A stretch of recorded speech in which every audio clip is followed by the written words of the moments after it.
లహరి జీవితం బాగుపడడం కోసం కావాలని శరణ్య దర్శన్కి విడాకులు ఇవ్వాలని నిర్ణయించుకొని అందరి ముందు కావాలని ఈయన నమ్మారంటే నాకు నమ్మబుద్ధి కావడం లేదు, ఈయనతో నేను కాపురం చేయలేను అని చెప్పి శరణ్య గదిలోకి వెళ్ళి ఎంతగానో బాధపడుతూ ఉంటుంది. రాజేశ్వరరావు దర్శన్తో ఆ అమ్మాయి నీతో కాపురం చేయలేని అంటుంది కాబట్టి రేపే లాయర్ని పిలిపిస్తాను, విడాకుల ఫార్మాలిటీస్ అన్నీ కూడా పూర్తి చేద్దామని చెప్పి అంటూ ఉంటే దర్శన్ బాధపడుతూ ఉంటాడు.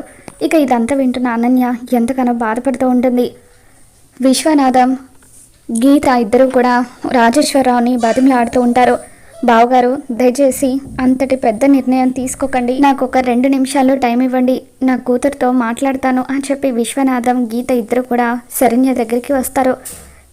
అమ్మ శరణ్య, అల్లుడు గారు నిజంగానే మారిపోయారమ్మా, నువ్వు ఇలా మాట్లాడటం ఏమీ బాగోలేదు, అక్కడ బావగారు మీ ఇద్దరికి విడాకులు ఇప్పించాలని ఏర్పాట్లు చేస్తున్నారు అని చెప్పి అంటూ ఉంటే అప్పుడు శరణ్య విడాకులు ఇవ్వాలనుకుంటే ఇవ్వనివ్వండి, నేను కూడా తీసుకోవడానికి సిద్ధంగానే ఉన్నాను అని చెప్పి శరణ్య అంటూ ఉంటుంది. దాంతో గీత ఒక్కసారిగా శరణ్య చెంప పగలగొడుతూ మర్యాదగా కిందకొచ్చి నీ అత్తింటి వాళ్ళందరికీ క్షమాపణలు చెప్పు అని అంటూ ఉంటుంది.